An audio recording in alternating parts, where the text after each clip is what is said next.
Welcome to Full Moon Film Buff, episode 103. We're going to talk about Monster Mash, the movie from 1985. I watched this on YouTube. I had not seen this before. As always, we start with the prominent crew and cast. You can always find links to a more complete credit list in the show notes. The film was directed by Joel Cohen and Alex Sokolow. It was written by Sheldon Allman, Bobby Pickett, Joel Cohen, and Alex Sokolow. This is the only film Joel Cohen directed. He's better known as a screenwriter. He's Oscar nominated for his work on the screenwriting team for Pixar's classics Toy Story, also from 1995. He also shouldn't be confused with the elder Coen brother with whom he shares a name. Cohen frequently collaborated with fellow screenwriter Alex Sokolow, including on the aforementioned Toy Story. Sheldon Allman was a character actor from the 50s through the 70s and a composer and songwriter. Bobby Pickett is a singer and songwriter best known for the hit novelty song Monster Mash. More on that later. Allman and Pickett wrote a musical, I'm Sorry the Bridge is Out, You'll Have to Spend the Night, based on the song. This musical is the loose inspiration for the film Monster Mash. The cast includes Ian Bohen as Scott in Romeo costume, Candace Cameron Bure as Mary in Juliet costume, billed as Candace Cameron, Sarah Douglas as the Countess, Natasha Nasty Dracula, John Kazier as Igor, Bobby Pickett as Dr. Victor Frankenstein, Adam Shankman as Wolfgang, the Wolfman, Mink Stoll as Wolfgang's mother, Jimmy J.J. Walker as Hathaway, billed as Jimmy Walker, Anthony Crivello as Count Vladimir Dracula. This was one of Ian Bohen's first films. We'll see a lot more of him later when we get to MTV's television reboot of Teen Wolf and the concluding film. He's also had a long-running role in Yellowstone from 2018 to 2022. He's still acting today. Candace Cameron Bure was certainly the more famous of the two young leads when this movie came out. She had already been acting for a decade as a child actress. Her most famous role is DJ Tanner on the hit TV show Full House from 1987 to 1995 and its sequel Fuller House from 2016 to 2020. She is the youngest sister of actor Kirk Cameron, who lately she's been very busy doing mystery and Christmas TV movies. Sarah Douglas has been acting for over 50 years. She became famous as the Kryptonian villain Ursa in Christopher Reeve's Superman movies. She's no stranger to genre films throughout her career, and we'll see her again when we get to Strippers vs. Werewolves in 2012. John Kazier began his career as a stand-up comic, winning Star Search in 1985. He has a staggering list of over 260 projects at IMDb, ultimately specializing in voiceover work for animation and video games. Perhaps his most notable role is voicing the Crypt Keeper on Tales from the Crypt from 1989 to 1996. Adam Shankman started as a dancer and actor, and moved to choreography before adding film directing and producing to his resume. In addition to playing Wolfgang in this film, he did the choreography as well. He's probably best known for his work on Hairspray in 2007. Mink Stoll remained a thoroughly offbeat, outrageous presence in counterculture films for 5 decades. She got her start as part of the original crew of cast players for Shockmaster John Waters. Jimmy J.J. Walker is an actor and comedian best known for his role as James J.J. Evans Jr. on the 70s CBS television series Good Times. His entry into show business began with stand-up comedy. He continued to tour as a stand-up comedian while acting in movies and TV. Anthony Crivello is primarily a theater actor. He is a Tony Award winner who has taken a decent number of film and television roles. I don't recommend this movie. Please don't bother. Listen to the song. It's fun. The film is boring and silly. Even worse, the werewolf is barely in it and is nothing more than the butt of jokes. And it's boring.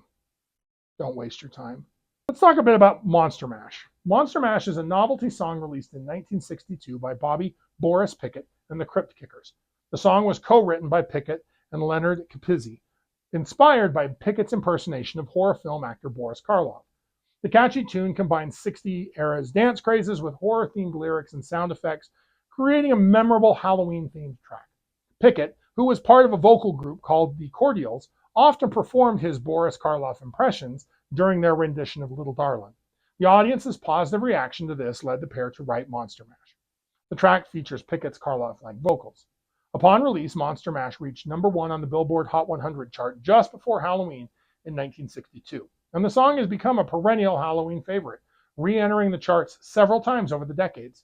Its popularity has led to numerous cover versions and appearances in films, TV shows, and commercials. It led to this film adaptation over 3 decades after it was first released. Pickett himself appears in this movie as Dr. Frankenstein, bringing his iconic voice to the big screen. So now let's move on to the synopsis. Scott and Mary are on their way to a Halloween party when their car breaks down. They hike to a mysterious castle where they get stuck. This feels like a PG version of the Rocky Horror Picture Show, musical numbers included. Classic movie monsters inhabit the castle. The Wolfman is there to get treatment. Dracula wants to drink Mary's virginal blood. Igor pines for love, and Dr. Frankenstein plans to put Scott's brain in his monster, and then move Igor's brain into Scott's body. Even the Wolfman wants to get with Mary. After a dinner where the titular song is performed, Scott and Mary fight. Dracula mind controls Mary. Scott escapes his room only to be caught by Frankenstein. Natasha sets him free to save Mary. Unfortunately, the pair are recaptured by the monster mob. However, since the monsters are all working at cross purposes to each other, they sabotage each other, including Igor betraying Dr. Frankenstein. In the end, our young lovers escape, and the titular song is reprised. Transformation's not good and barely existent, but I did find the monster makeup and costumes in Monster Mash the movie charming in their simplicity. They evoked a sense of nostalgia for classic monster movies, with recognizable designs for Frankenstein's monster, Dracula, and the Wolfman. They do feel like community theater versions of those costumes, but I kind of like that they feel like that. I don't know how to explain it. Now, the film does take a lighthearted approach to monster lore, presenting familiar characters in a superficially family-friendly context. It is packed with double entendres. It blends elements from various monster mythologies, creating a mishmash of the most generic basic horror tropes. And that holds true for the Werewolf Lore. The only thing I can even think to talk about is the dance craze. And truth be told, dance crazes were never really my thing. So here is my best shot at describing a cultural phenomenon I have never really participated in. Dance crazes have been a part of popular culture for over a century, captivating audiences with their infectious rhythms and novel moves. These widespread, often short-lived fads reflect the musical trends of their times and also express cultural shifts in generational identities. The modern concept of dance crazes can be traced back to the early 20th century. In the 20s, dances like the Charleston and the Lindy Hop swept across America, embodying the free-spirited nature of the Jazz Age. These energetic, improvised styles broke away from the formal ballroom dances of previous eras. The 50s and 60s saw an explosion of dance crazes, fueled by the rise of rock and roll and television. The twist, popularized by Chubby Checker in 1960, became a global sensation, its simple side-to-side movement allowing anyone to participate. This is where the Monster Mash entered the dance lexicon, even referencing the twist directly in the lyrics. Other notable crazes of this era include the mashed potato, the Watusi, and the monkey. Disco dominated the 70s, bringing with it iconic moves like the hustle. The 80s introduced breakdancing associated with hip-hop culture, while the 90s saw the Macarena become a worldwide phenomenon. In the 21st century, dance crazes found new life through social media platforms.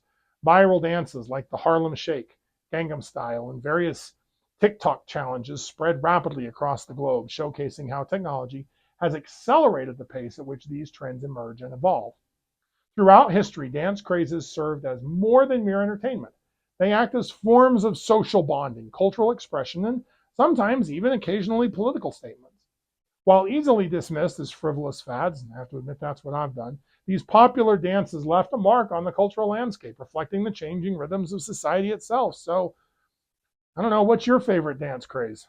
If you like lycanthropes, like, share, and subscribe. Contribute your thoughts and additional observations in the comments below. Let me know what I missed or what you noticed. Next, I plan on discussing Project Metal Beast from 1995. Keep your eye on the moon, a silver bullet in the chamber, and we'll see you back next episode.